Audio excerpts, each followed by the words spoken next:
আমার আর নীলের ডিভোর্স হয়নি। জন্মদিনের পার্টি বিতর্কে মুখ খুললেন তৃণা সাহা।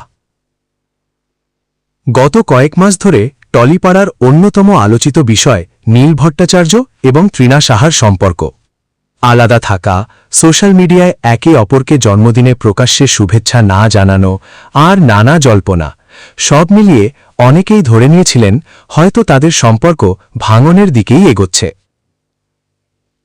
তবে এবার সেই জল্পনার মাঝেই নিজের অবস্থান স্পষ্ট করলেন তৃণা সাহা।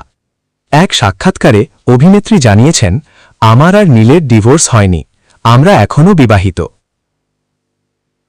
জুন মাসে নীলের জন্মদিনের পার্টিতে তৃণাকে দেখা যায়নি। সেই ঘটনাকে কেন্দ্র করেই শুরু হয় নানা আলোচনা। অনেকেই প্রশ্ন তুলেছিলেন, কেন তিনি পার্টিতে গেলেন না বা সোশ্যাল মিডিয়ায় শুভেচ্ছা জানালেন না। এই প্রসঙ্গে তৃণা জানান, তিনি নীলকে ব্যক্তিগতভাবে শুভেচ্ছা জানিয়েছেন, আর পার্টিতে না যাওয়া নিয়ে তার বক্তব্য, নীলের খুশি এখানে প্রাধান্য পাবে, ও যেভাবে চেয়েছিল সেভাবেই উদযাপন করেছে। অভিনেত্রী আরও বলেন, বিয়ে তার জীবনের একটি অংশ মাত্র, সেটাই তার পুরো পরিচয় নয়। তিনি এখন নিজের কাজ, পরিবার এবং মানসিক শান্তিকেই বেশি গুরুত্ব দিচ্ছেন।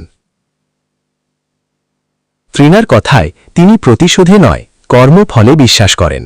কেউ খারাপ ব্যবহার করলে তার জবাব দেওয়ার জন্য নিজের সময় নষ্ট করতে চান না, বরং নিজের জীবনকে সুন্দরভাবে এগিয়ে নিয়ে যাওয়াই তার লক্ষ্য।